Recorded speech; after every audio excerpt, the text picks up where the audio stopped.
அனைவருக்கும் வணக்கம். இன்றைக்கி நான் உங்களுக்கு ஒரு அழகான கதை சொல்ல போகிறேன். நம்ம எல்லாருக்குமே தெரியும், சூரியனும் நிலாவும் வானத்தில் தான் எப்போவும் இருப்பாங்க. ஆனால் ரொம்ப காலத்துக்கு முன்னாடி அவங்க பூமியில் தான் வாழ்ந்து வந்தாங்களாம். அப்புறம் எப்படி அவங்க வானத்துக்கு போனாங்க? யாரால் போனாங்க? பதில் தெரியணுமா?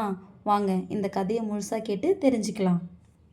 பல ஆண்டுகளுக்கு முன்னாடி சூரியனும் தண்ணீரும் சிறந்த நண்பர்களாக இருந்தாங்களாம். அவங்க ரெண்டு பேருமே பூமியில் தான் வாழ்ந்து வந்தாங்களாம்.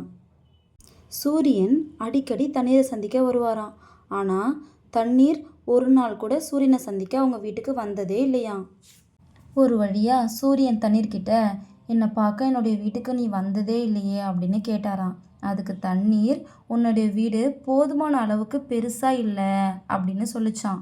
அதுக்கப்புறம், நான் உன்னை பார்க்கணுன்னு நீ விரும்பினா நீ ஒரு மிகப்பெரிய சுற்றுச்சுவரை உருவாக்கணும்.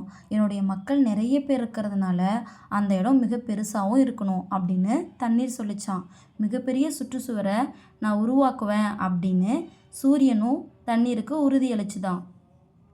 சீக்கிரமாகவே சூரியன் தனது வீட்டுக்கு திரும்பினாராம். சூரியன் வீட்டுக்கு நுழையும் போது முகம் நிறைந்த சிரிப்போடு அவருடைய மனைவி நிலா அவங்கள வரவேற்றாங்களாம். தண்ணீருக்கு அவர் அளித்த வாக்குறுதியை பற்றி நிலா கிட்ட சூரியன் சொன்னாராம். தன்னோட தோழியை மகிழ்விக்க மிகப்பெரிய சுற்றுச்சுவரை மறுநாளே கட்ட தொடங்கினாராம் சூரியன். சுற்றுச்சுவரை கட்டி முடிச்சதுக்கப்புறம் மறுநாளே தண்ணீரை வீட்டுக்கு வர சொன்னாராம் சூரியன். தண்ணீர் வீட்டுக்கு வந்ததும் சூரியனை கூப்பிட்டு, நான் உள்ளே வர்றது உங்களுக்கு பாதுகாப்பாக இருக்குமா அப்படின்னு கேட்டாலாம். அதுக்கு சூரியன், உள்ளே வரலாம் அப்படின்னு சொன்னாராம். அனைத்து நீர்வாழ் உயிரினங்களும் உள்ளே வர ஆரம்பிச்சுதான்.